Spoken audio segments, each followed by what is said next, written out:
This is the web transmission service of the Royal Canadian Military Institute.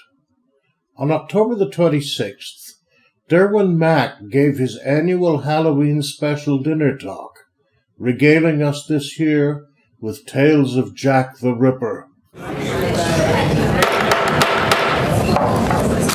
Good evening, ladies and gentlemen, and welcome to the RCMI's Halloween special. I'm the chair of the Military History Nights, James Ellis, for those of you who don't know me.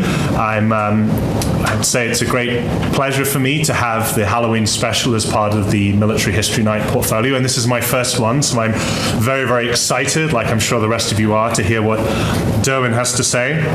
So, as a little introduction for our esteemed speaker before we get going. So he is an accountant who has held various positions in accounting, auditing, and healthcare fraud control in the Ontario government. He is a vice chair of the RCMI's Library Committee and also has the dubious distinction of being the first person to capture a Pokemon in the RCMI. He is also an award-winning science fiction writer. His next book will be published this forthcoming March. Please give a warm welcome to Derwin Mak.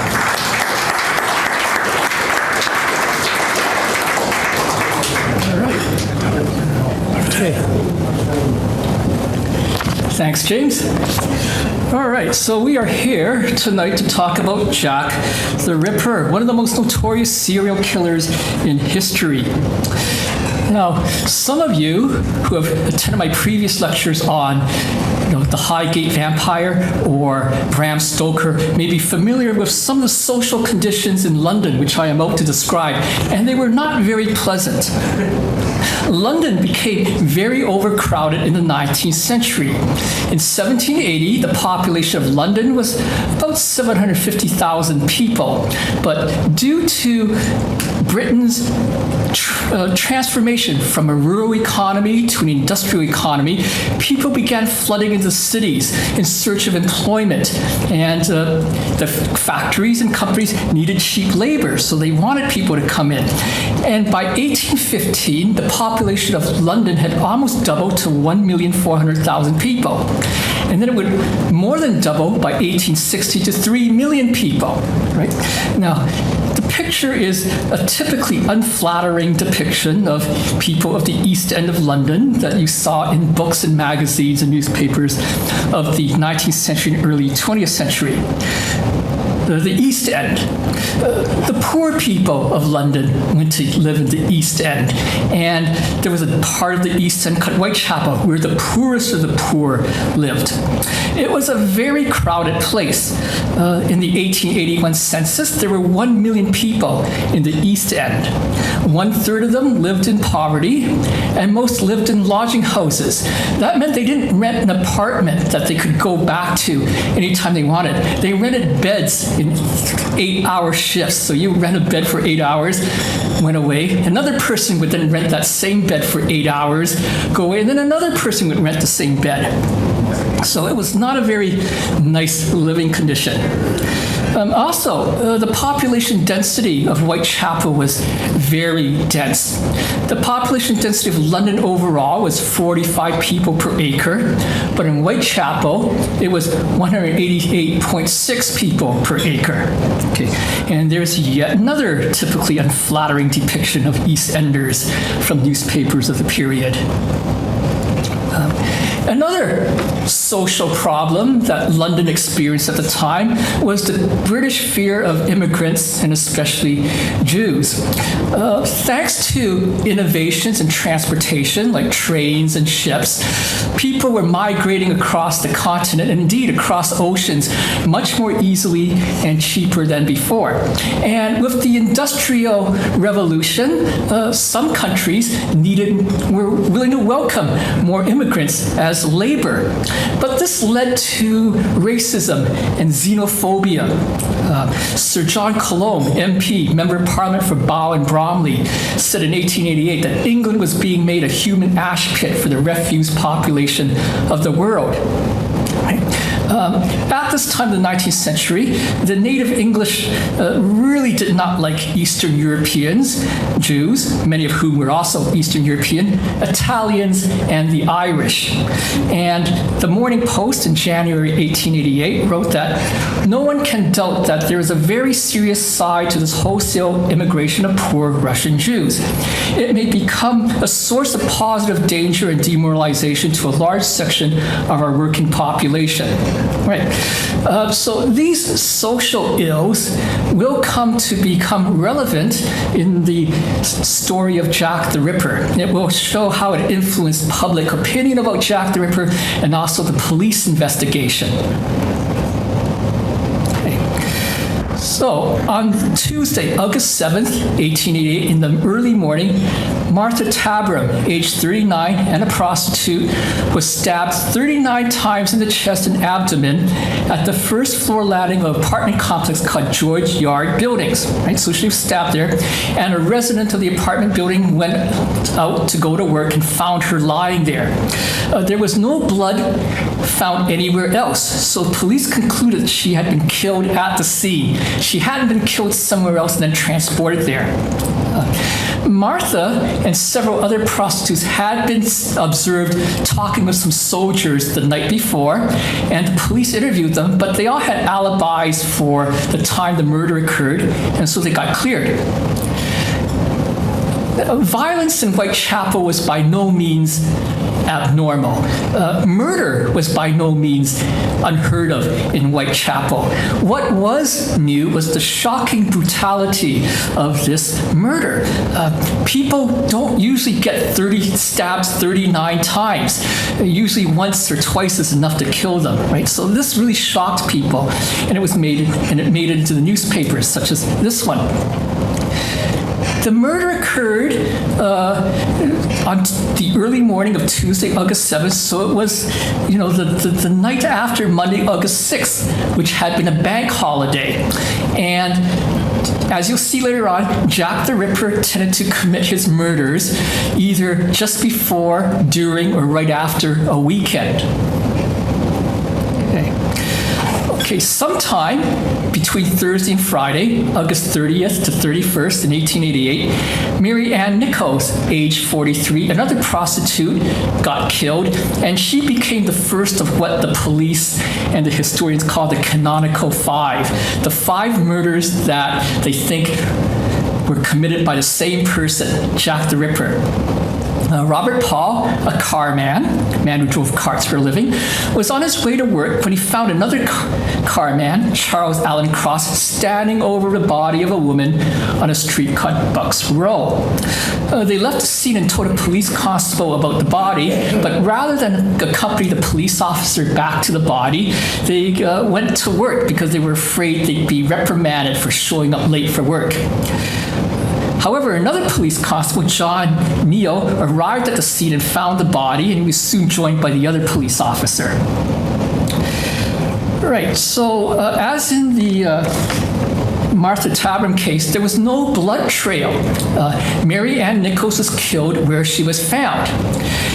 And as in the previous case of Martha Tabram, she was murdered in front of a crowded residential building, yet none of the tenants had heard or seen the murder.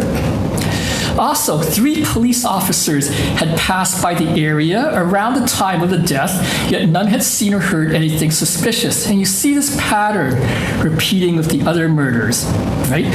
Murders in front of crowded buildings that nobody heard, police officers in the area, but they somehow weren't at the area, at the site of this crime, and no one hearing or seeing anything.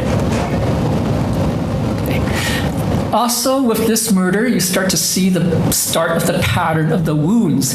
There were 2 knife wounds to the throat, mutilation of the abdomen, and stabbing of her reproductive organs. But no organs were missing, and as before, not much blood at the scene. Police surgeon Dr. Llewellyn thought that the killer had knowledge of anatomy. He also thought that most of the wounds were inflicted after death because dead bodies do not splatter blood. Right? Here's one of the typical police news front pages at the time. Right? There were lots of newspapers at the time that were about crime and police and so on. Okay. All right, on Saturday, September 8th, 1888, Annie Chapman, age 47, another prostitute, became the second of the canonical 5. She was observed drinking in the kitchen of her lodging house at approximately 12:10 a.m. on Saturday morning. Then she left the lodging house. This is a photograph of the backyard of 29 Hanbury Street. 29 Hanbury Street is an apartment building, and there is a corridor that leads from the front door of the street to the back door, right?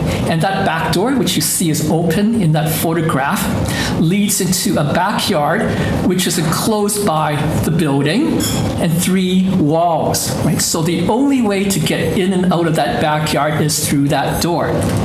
Right? And the only way to get through that door is by that corridor that leads to the front door. At 5 a.m., a man named John Richardson went to his mother's apartment building, which was 29 Hanbury Street, and he went to the backyard to see if his padlocked cellar was still locked. It was locked, and he sat down to trim a piece of loose leather from his shoe. And then he left. Right. 15 minutes later, Albert Kadosh, a resident of 27 Hanbury Street next door, went to his building's backyard to use the toilet. He heard a woman say, "No, no," and the sound of someone falling on the fence between 27 and 29 Hanbury Street. He did not investigate these sounds.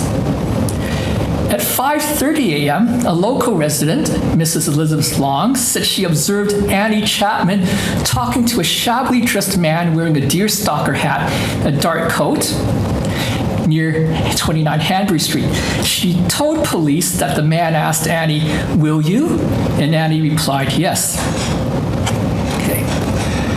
At 6 o'clock, John Davis, a resident of 29 Hanbury Street, went downstairs and found that the front door of his building was open, but the back door was shut. Okay, so he went to the backyard and he found the body of Annie Chapman lying 6 inches away from the door. Now, Annie Chapman did not live at 29 Hanbury Street, but someone had brought her there and killed her there. Also, the tenants of 29 Hanbury Street had heard and seen nothing and slept right through the murder. However, Albert Kadosh, the man who used the toilet next door, might have heard the murder. But did he really hear the murder? He said he went out to use his building's backyard toilet and heard a brief commotion at 5:15 a.m. But Elizabeth Long said she saw Annie Chapman talking to the mysterious man at 5:30. This was not the only instance where witnesses gave contradictory testimony when they saw the victims alive or talking to a man. Right? This happened in all the cases, which shows that human memory is not always perfect. Right, there's a mortuary photograph of Annie Chapman. The Victorians like to take photographs of dead people, not always for purposes of police investigation, but not everybody could own a camera. This was well before the time where you could buy a Kodak Instamatic or a Brownie or a cell phone. And so all photographs were taken by professional photographers. So often people had no photographs of their friends or family taken during life. So what often happened was when someone died, they would pose the person on a couch and take a photograph of that person after he had died, right? But sometimes photographs were taken for police purposes. Possibly this one was. Per the police surgeon, Dr. George Baxter Phillips, there was no blood trail, again, meaning that Annie Chapman had been killed where she was found. There were 2 deep slash wounds to the throat, so once again, throat injuries. And again, mutilation of the abdomen, mutilation of the reproductive organs. And this time, her small intestines had been removed and placed above her right shoulder. So, and the police also determined that the wounds were inflicted with a blade similar to that used on Mary Ann Nichols. Okay. Well, with 3 unsolved murders, the newspapers, of course, reported it, and the killer, the unnamed killer, got a nickname, Leather Apron. Now that's because the police found a leather apron, later discovered to belong to John Richardson, the man who had stopped to trim the piece of leather off his shoe at 29 Hanbury Street. And he became a suspect, and they interviewed him extensively, but they released him. It turns out that his mother, who lived in the building, had washed the apron and left left it in the yard to dry on September 6, 1888. And the police concluded that that leather apron had no relationship to the murder. Nonetheless, the nickname Leather Apron stuck with the unknown killer, and the newspaper spread a rumor that Leather Apron was Jewish. Well, there's a reason for that, in that there already was another person in that neighborhood with the nickname of Leather Apron. His name was John Pizer, and on September 10th, 1888, the police suspected him of being the murderer.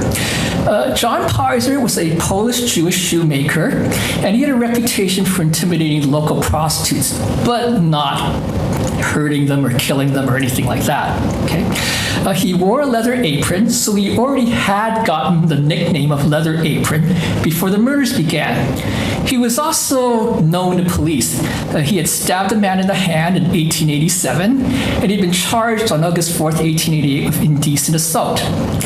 And the newspaper spread the rumor that John Pizer was Leather Apron. He was an easy target. He was foreign, he was Polish, and he was Jewish.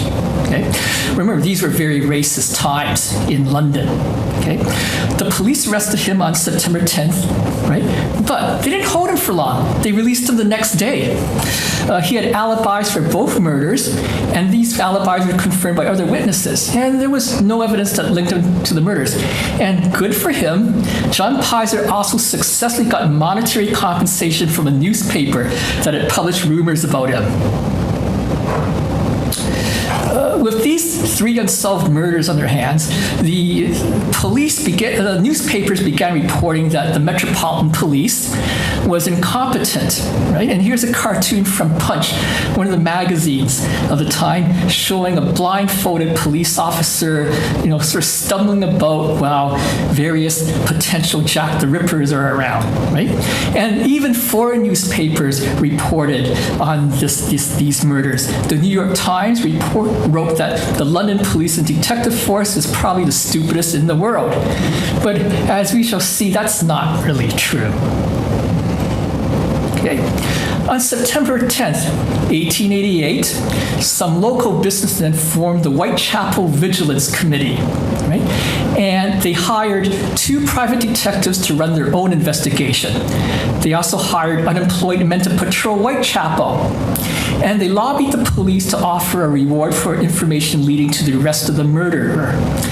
They also published their own wanted posters for a suspect they could not identify.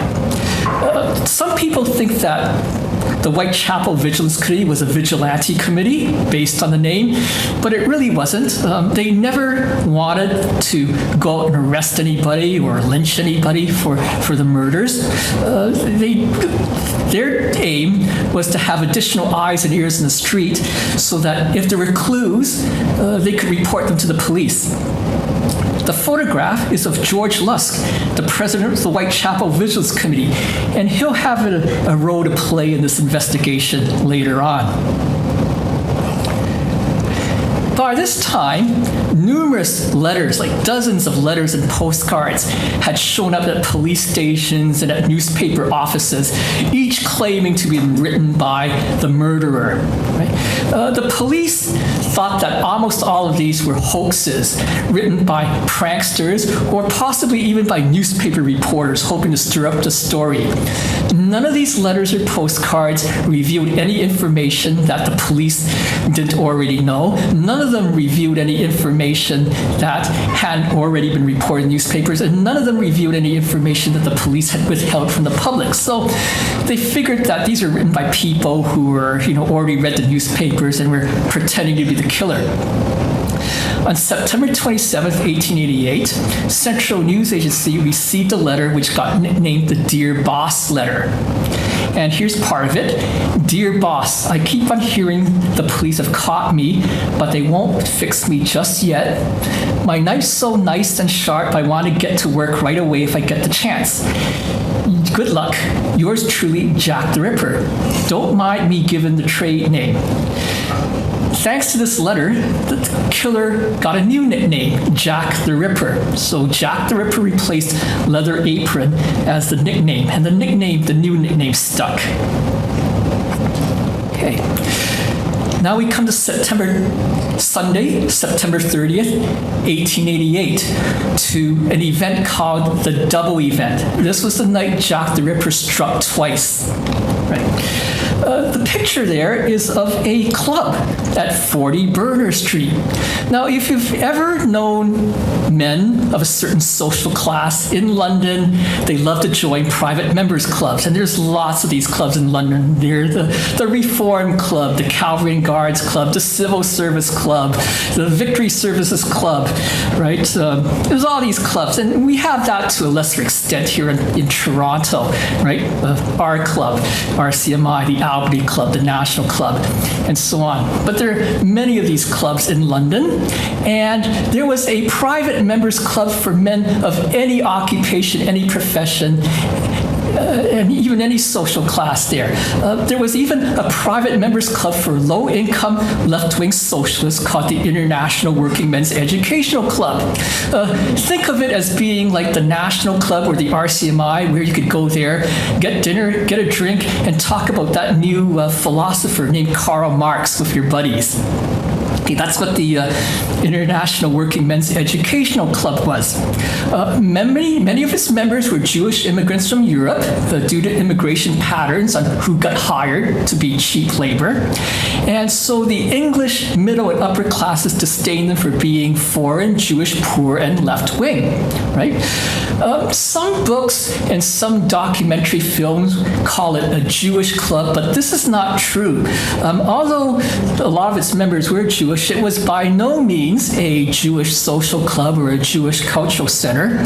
Indeed, the Orthodox Jews of London disliked the members of this club for being left-wingers.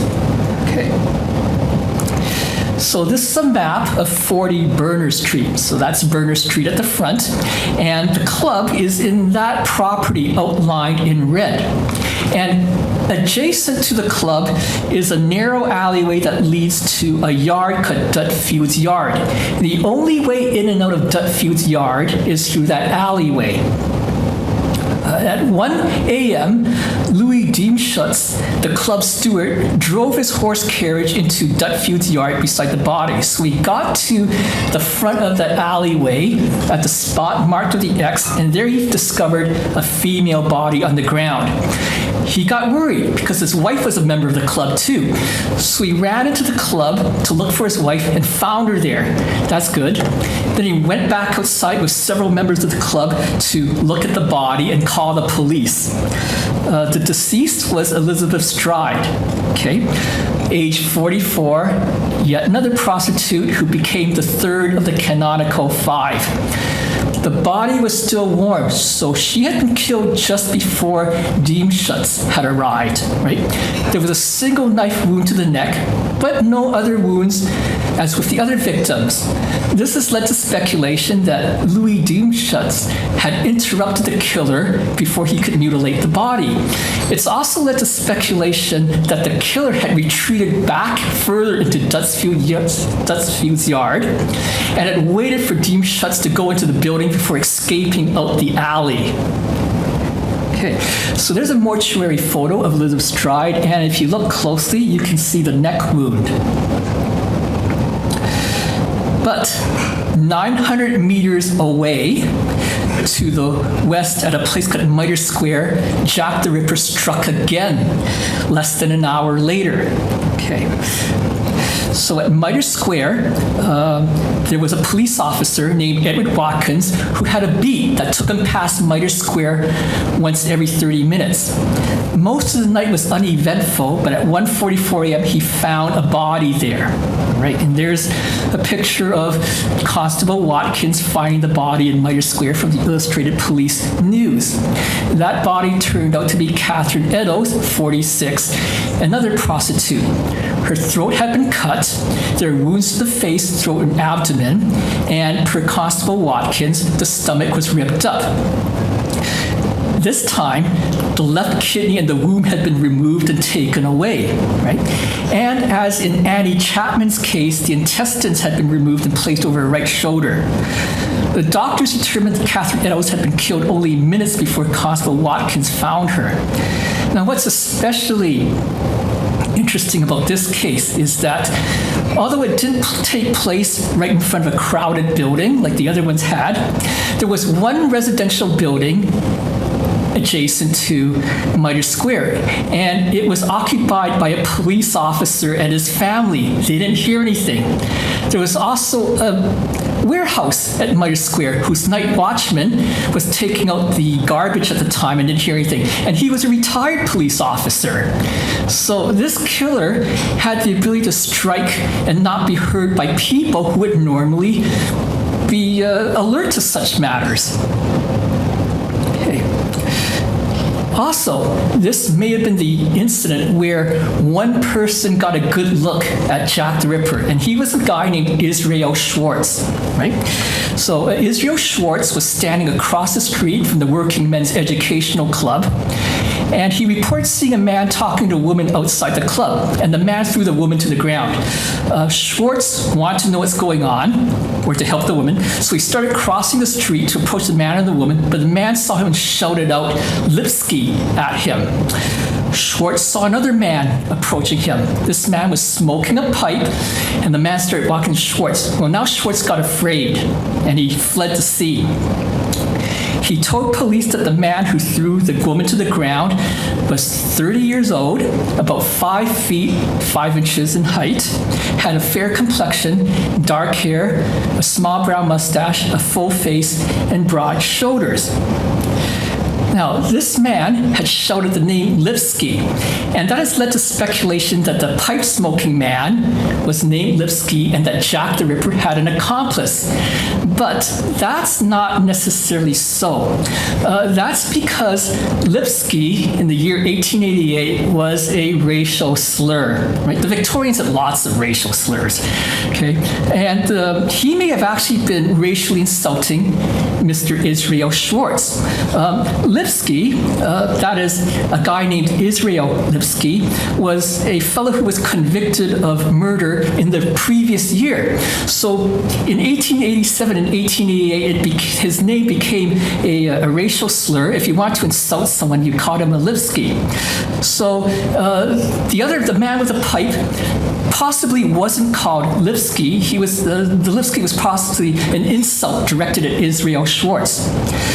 Police Commissioner Robert Anderson said that Israel Schwartz was the only person who ever had a good look at the murderer. Okay.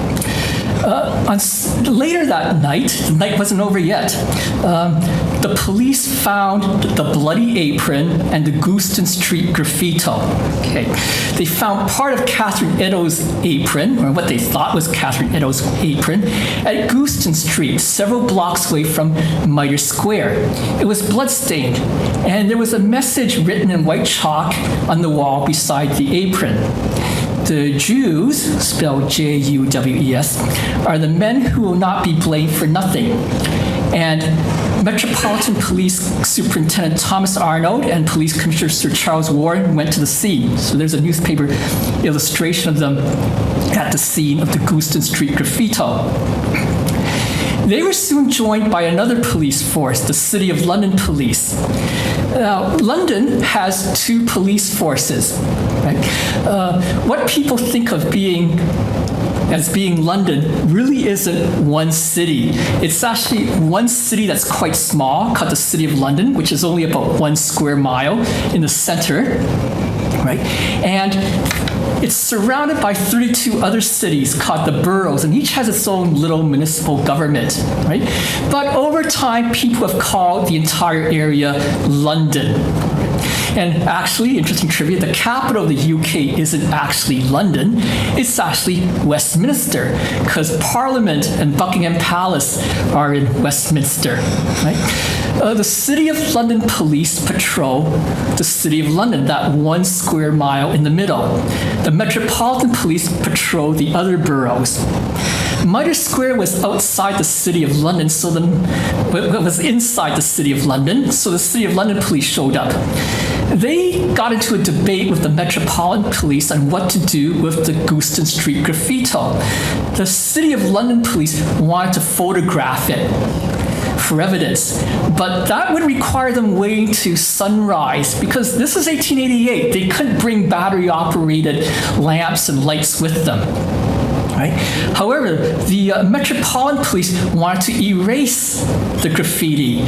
Their reason being was that if they waited to sunrise, people walking on the street would see it, they'd see that message, and a race riot would break out against the Jews. There was already too much anti-Semitism in London at the time. People were worried. There were rumors in the newspapers about Leather Apron and so on. The last thing the Metropolitan Police wanted was the population of the East End rising up in a big race riot. So they debated what to do. City of London Police suggested, why don't we just erase just the first word, right? And Metropolitan Police said, no, people still figure out what this graffiti means. Then Police Superintendent Thomas Arnold and Police Commissioner Sir Charles Warren said, oh, wait a minute, this street is in our jurisdiction, so you guys don't have any say in what to do, right? Because Goosen Street was outside the City of London. So they ordered a Metropolitan Police officer to wash off the graffito while the City of London Police watched helplessly. Okay. There are various conspiracy theories about the graffito, who wrote it, right? The police didn't really think Jack the Ripper wrote it. They think it was written by a racist or anti-Semite, hoping to stir up, violence against the local Jews. Now, a fellow named Robert Donston Stevenson, himself a suspect for being Jack the Ripper, had his own theory. He thought that Jack the Ripper was French. Now, Robert Donston Stevenson was very interested in black magic, the occult, and rituals and the sort, and there were rumors that he knew Aleister Crowley. And he wrote a letter to the Pall Mall Gazette on December 1st, 1888, saying that Jack the Ripper was French. And his reasoning was that the way Jews was spelled was the French way. And he also said that it had to be a French-speaking person from France, not a French-speaking person from Belgium or Switzerland. As he put it, the Belgians and Swiss are fine, upstanding, law-abiding people, whereas the French were a sleazy race prone to violence and killing prostitutes.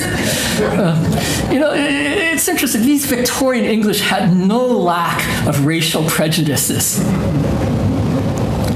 There's the Manchurian conspiracy theory, which is really weird. A 20th century author, Tom Sleeman, said that the murder was committed by a British intelligence agent who knew Manchurian and Chinese languages. He didn't blame the few local Chinese who were there. He said it had to be a British intelligence agent who knew Chinese and Manchurian languages, right? His allegation is that the word Jews, spelled J-U-W-E-S, is actually the Manchurian word for two, which means there were two people involved in the murders, right? Now, interesting enough, no expert of Chinese and Eastern Asian languages actually backs this theory, right? And his suspect was Colonel Claude Rainier Condor of the British Army, who had spent some time in Egypt, the Middle East, Palestine, and that area, written extensively on the area, but he and the police commissioner, Charles Wilson, had also lectured on Chinese history at one of those clubs that men liked to join back then, one of those private members clubs. And his reasoning was, if they knew about Chinese history, they must know Chinese and Manchurian languages, and those two guys must be Jack the Ripper, right? Again, this is not exactly a very popular theory. No one really takes it seriously. Okay, and of course, there's the Masonic conspiracy theory, right? What's a bunch of conspiracy theories without the Freemasons being involved, right? And this theory is that the word Jews does not refer to Jews. It refers to Freemasons, right? They were around for the building of the Temple of Solomon, right? Though, much to my disappointment, during my time as a facilities manager at the Ministry of Citizenship and Immigration Ontario, every Freemason I asked did not know how to fix the stone wall on the building, right? So this theory was created by Stephen Knight in 1976. And he says that the Jews, not Jews, but the Jews were the three guys who killed Hiram, chief architect of the Temple of Jerusalem, right? There's one problem with this theory is that previous to 1976, no Freemason ever called these three guys the Jews. So this seems to be a theory that Stephen Knight invented on his own. On October 1st, 1888, the Saucy Jackie postcard arrived at Central News Agency, the same place that it received the Dear Boss letter. And this postcard was postmarked October 1st, 1888, one day after the double event. And it reads, I was not coddling dear old boss when I gave you the tip. You'll hear about Saucy Jackie's work tomorrow, double event. This time number one squealed a bit, couldn't finish straight off. Had not time to get ears off for police. Thanks for keeping last letter back till I got to work again.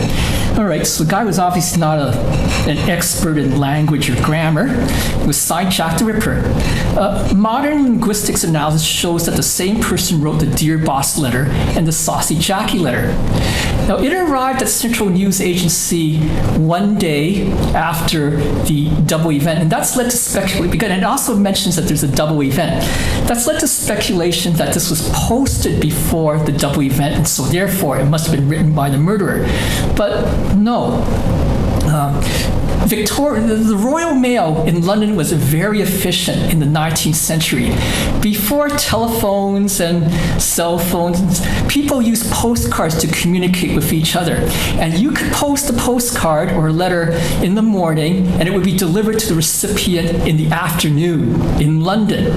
Right? People relied on the Royal Mail for all their business correspondence. I've seen postcards where someone wrote, see me at 5 o'clock, was posted in the morning, and I've also seen even replies that people have kept saying, replying back saying, yeah, I'll see you at 5, right? It's hard to believe that mail used to travel that quickly within a city, but it did in London at the time, and it did in a lot of cities. I've seen postcards from Berlin in the 1900s that were delivered the same day, right? So it's quite possible that whoever wrote the Saucy Jackie postcard read about the double event in the newspapers in the morning and sent it off to Central News Agency.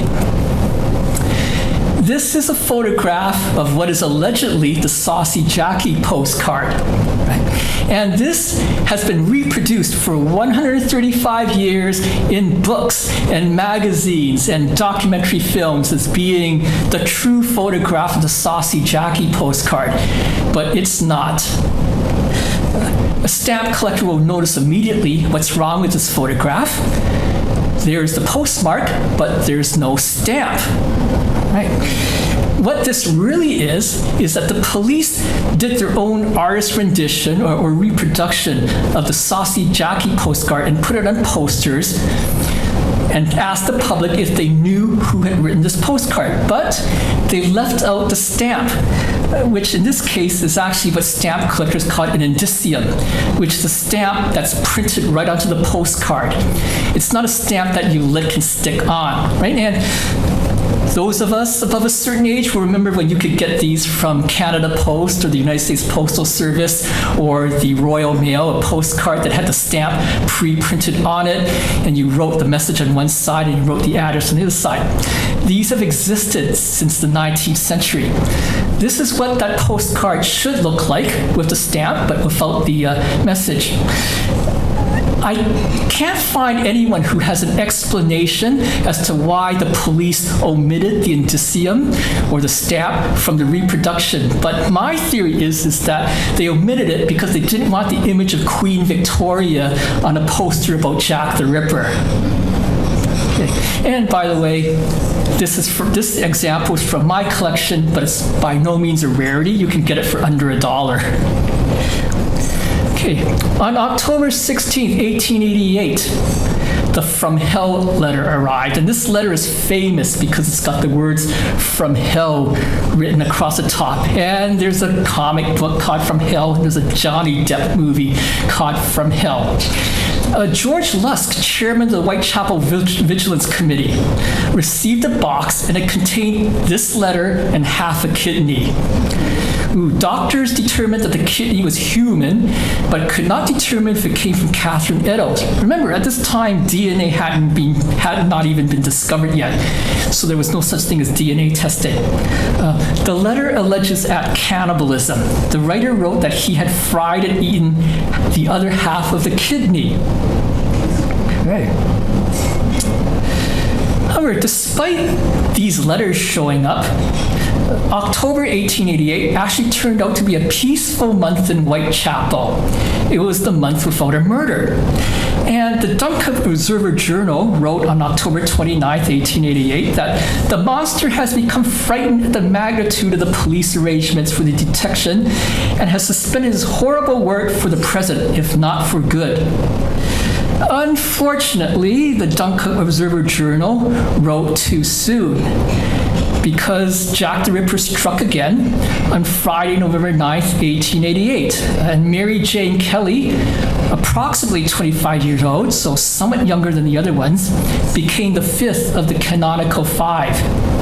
On that morning, John McCarthy, landlord of Miller's Court, sent his assistant, Thomas Boyer, to collect the rent from Mary Jane Kelly, who lived in room 13. So this is a photograph from that time period of Miller's Court, room 13. It was on the first floor, and you accessed the apartment from the door that you see on the right-hand side of the photograph.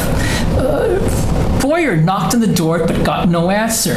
He looked through the keyhole and saw nothing. So he went to the window and looked through it. The window was damaged, and he saw a woman's body lying in the apartment. Okay, so there he is. And he went and got his boss, and they went back there and determined they had to call the police. So they went and got the police, right?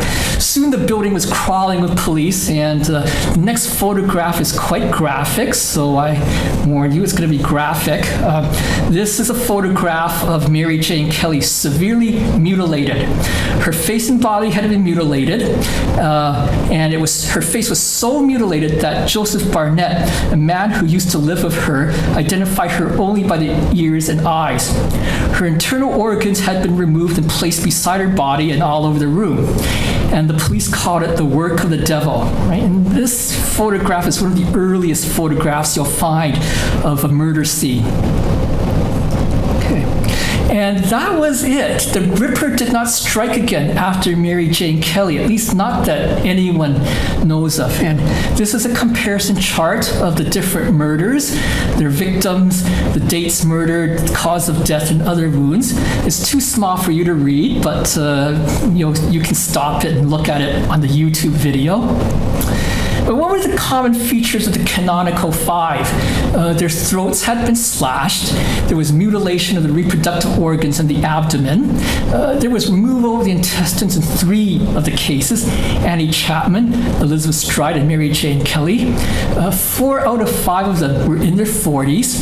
And the murders tend to occur on weekends, either on the weekend, just before weekend, or right after weekend, leading police to think that the killer had a job that kept him busy during the weekdays and that he lived locally.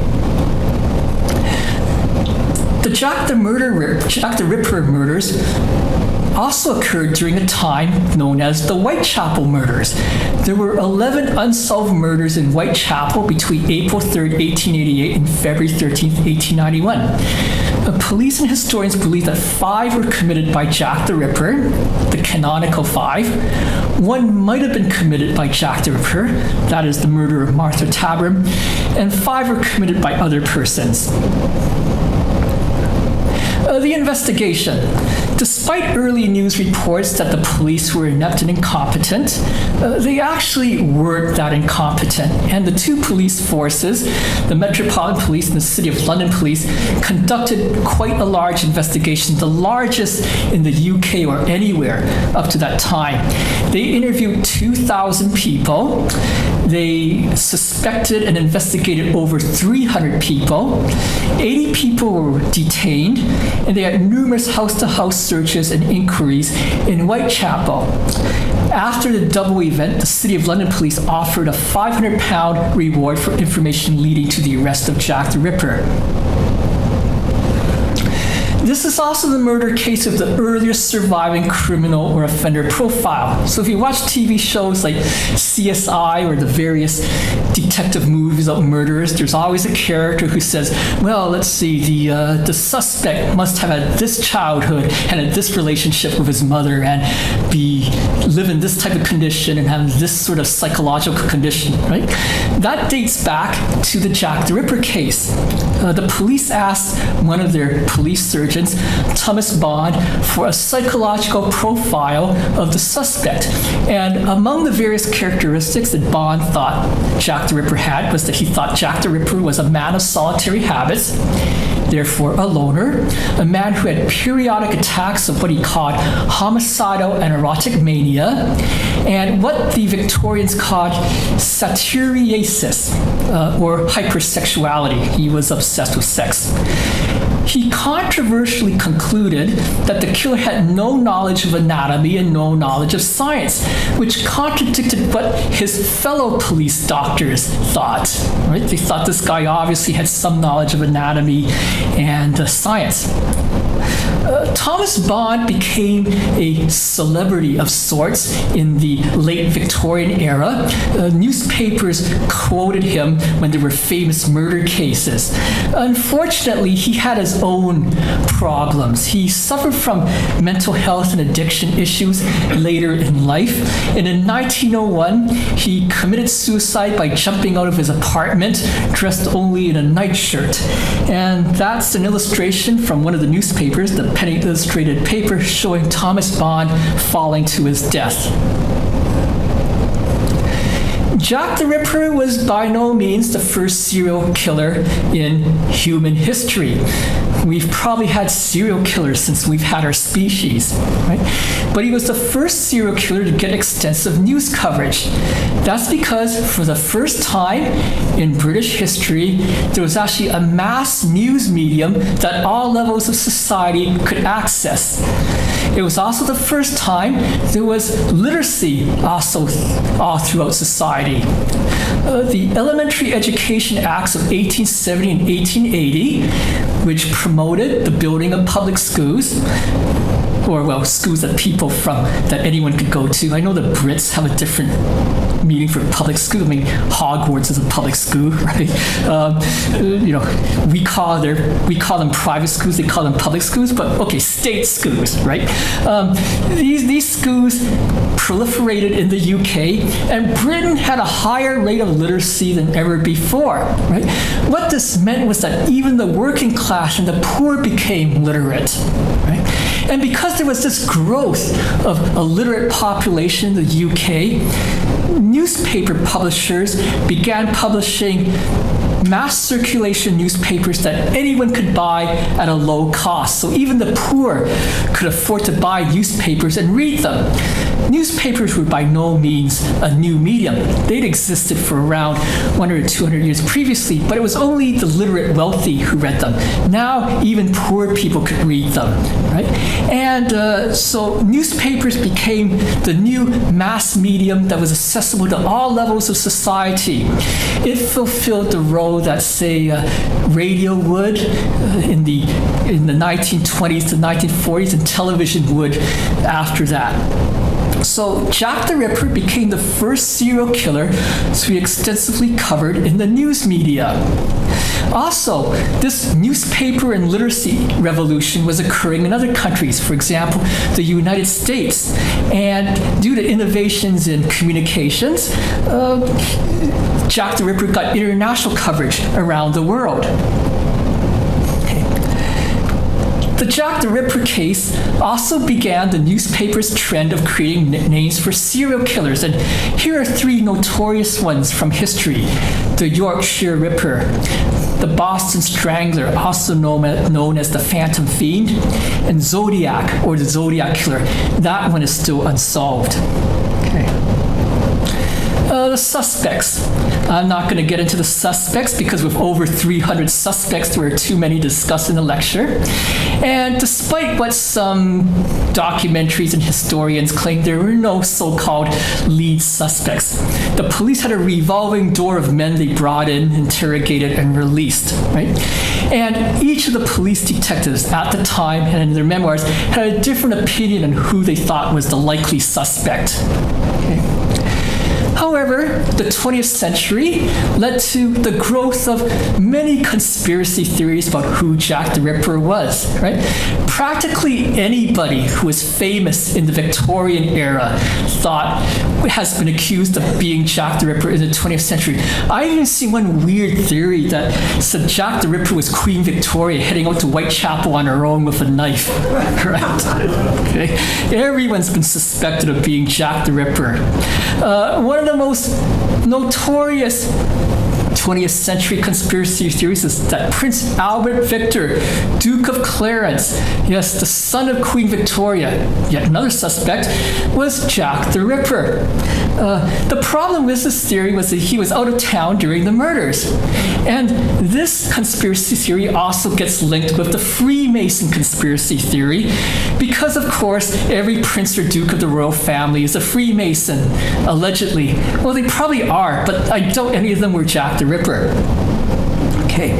Another conspiracy theory from the 20th century was proposed by Robert Wallace, an author, in 1996, and he thought that Lewis Carroll was Jack the Ripper.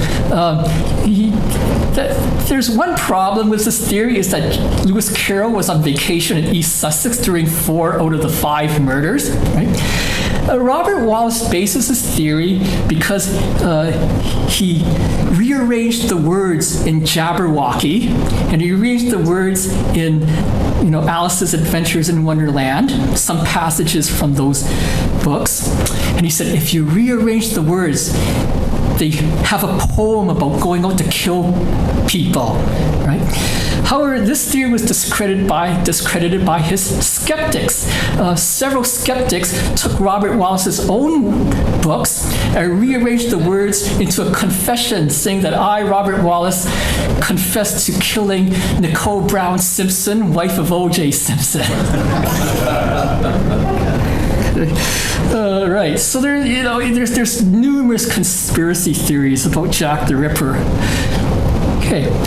If you wanted to go to London and look at the documents and records and surviving evidence of Jack the Ripper and come to your own conclusions on who Jack the Ripper was, you'll be disappointed. Most of the City of London's police files on Jack the Ripper were destroyed by bombing during the Blitz. So you have the Luftwaffe to blame for the destruction of those files. But you can't blame the Luftwaffe for the disappearance of records at the Metropolitan Police, the other police force. The Metropolitan Police rather poorly managed their files by modern standards. Letters and documents disappeared and wound up with souvenir hunters and collectors, including police officers. The Dear Boss letter disappeared, right, after the investigation. It was returned anonymously on November 1987, almost 100 years later. Police suspect that one of the officers in the Jack the Ripper investigation took it away as a souvenir. The Saucy Jackie postcard has also disappeared. We'll never get a true photograph of it with the Queen Victoria stamp, right? It disappeared sometime after the murders and still hasn't turned up. The Ealing Police Station postcard is a good example of what happened to some of the evidence. This was a postcard that was received at Ealing Police Station on October 29, 1888. In this case, we know who took the postcard from the Metropolitan Police, the Metropolitan Police itself. In 1966, a police constable retired, and his colleagues gave him the postcard as a retirement gift. In 2018, his widow put it up for auction. The auction house estimated it would sell between £600 and £900 for the final price. It sold for £22,000. Okay. In recent years, you may have heard a theory that a fella named Aaron Kosminski was Jack the Ripper due to DNA testing, but I'm going to debunk the theory. Okay, so Aaron Kosminski, who was he? He was a 23-year-old Polish Jewish barber in London at the time of the murders. He was one of the suspects, along with over 300 other guys. Okay. But he was released, and no one has seriously considered him a suspect. In 2019, forensic scientists examined DNA from what they think was the blood and semen and what they think was the fragment of Catherine Eddowes' apron. And they compared the DNA from living descendants of Catherine Eddowes and Aaron Kosminski. They discovered that the mitochondrial DNA from one of the samples matched that of a living relative of Aaron Kosminski. And so the newspapers 4 years ago reported that there was a DNA match, but that's not really true. You see, DNA occurs in two places in your cells. There's the nuclear DNA. That's the DNA in the nucleus of the cell. And this is the DNA that you get from one half from your parents and one half from your father and one half from your mother. Okay? That's what forms the nuclear DNA, the DNA in the cell nucleus. Now, in the rest of the cell, there's things called mitochondrions, and that has DNA too. But mitochondrial DNA doesn't come from both parents. It comes only through the female line. So a mother will pass it to her children, and then the daughter, if there's a daughter, she'll pass it on to her children, and so on, right? So the reason why, and mitochondrial DNA is interesting, okay, because you can use mitochondrial DNA collected at a crime scene to exclude a suspect. So if the mitochondrial DNA doesn't match, the person who provided the sample isn't a suspect anymore. If it does match, you can't use that result to put him as a suspect because it's not a unique identifier. Any number of people related who have a common female ancestor could have the same mitochondrial DNA.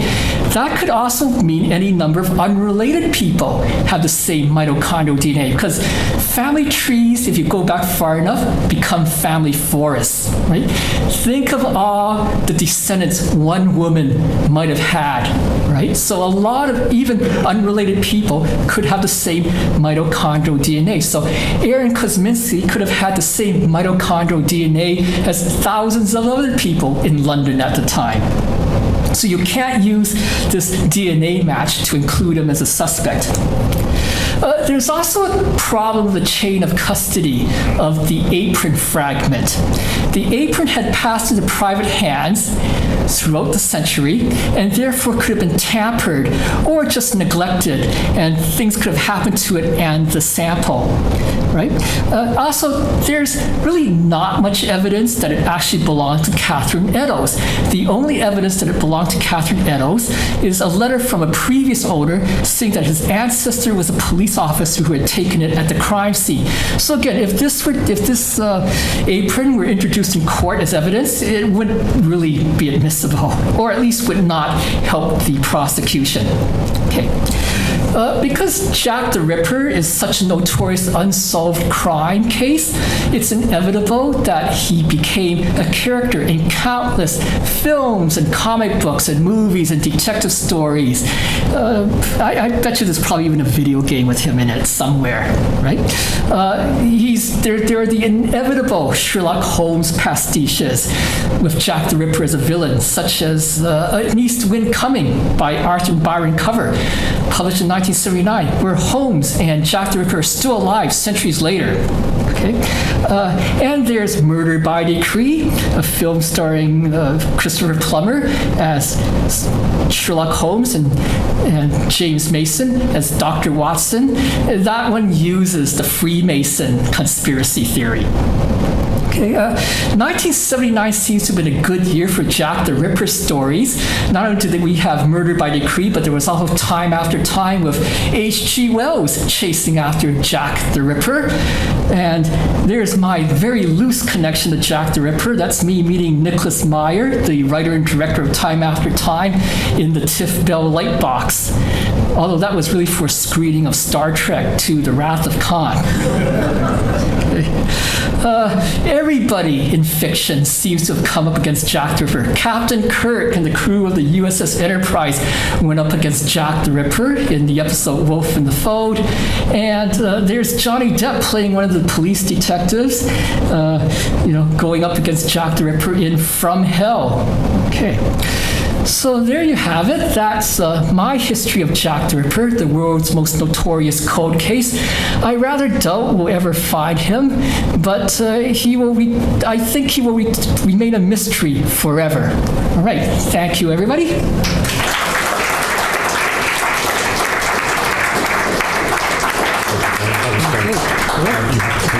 If any, yeah. Okay, good. Oh, yes, Stephen. Wasn't there also a painter who was suspected of being Jack the Ripper? Yeah, I think there was, but there were a lot of people selected of being Jack the Ripper from a lot of different occupations. But every famous person of the time has been suspected of being Jack the Ripper in one conspiracy theory or another. So I don't know which painter we're referring to, but the Victorian era had lots of painters because nobody could afford photography yet. So there probably was, yeah. Jeffrey. Derwin, it seems like a very short period that he actually committed as murder. Yeah. And why do they think he stopped? No one knows. No one has a theory as to why he stopped. Right? That's one of the great mysteries, along with all the other mysteries about him. Or, another possible theory is that he may have gone somewhere else, right? Because there's always a bunch of serial murders somewhere in the world. Yeah. What do you think about the theory that he's the son of someone wealthy enough to pack off to somewhere else? Because I've read that one. Yeah, and again, there's so many conspiracy theories about him that it's hard to, and none of these are proof. Like he could just as easily have been a poor person who just disappeared, right? Do any of these original sites still exist in London, or have they been redeveloped? I know a lot of them got redeveloped, right? But I'm not so sure. I'm not so sure if Mitre Square is still around. But a lot of the International Working Men's Educational Club, that building's no longer there. I know that for sure. Okay, but I'm not sure if all of the sites have been redeveloped. Yeah, Eric. Derwin, I must now reveal all. I am Jack the Ripper. It all comes so easy in the dark hours. I done it in my spare time. You must have been watching that Star Trek episode where Jack the Ripper shows up on the Enterprise. Because in that one, Jack the Ripper is immortal. And Where's the Goon Show? yeah, that was an interesting one. Jack the Ripper is a bodiless alien who goes into bodies of human beings and goes into Scotty's body, and Scotty stabs a belly dancer to death. It's really weird. But anyway. How do you get off of that? Yeah, well, you left Scotty's body and then went into someone else's body aboard the Enterprise. Actually, interesting thing about that one, it was written by Robert Bloch, same guy who wrote Psycho, so he had a thing for knives, right? And Robert Bloch wrote 2 other short stories about Jack the Ripper in the future that showed up in Harlan Ellison's Dangerous Visions science fiction anthology. So I'm starting to talk in geek language, so I'll stop. Oh, yeah, Leanna. If you want geeky, there was a video game, US video games, that featured Jack the Ripper made in Canada. It's called Assassin's Creed Syndicate. It was made by Ubisoft. Oh god, so there really is a Jack the Ripper. There's at least 3 I think. The guy is everywhere and nowhere at the same time. Yeah. There's another game made in the UK called The Order 1886, and it was like Jack the Ripper before he was Jack the Ripper. Oh yeah, okay. All right. Okay, well, thank you. It's nice to be back doing the Halloween speech in person after 4 years. So, yeah.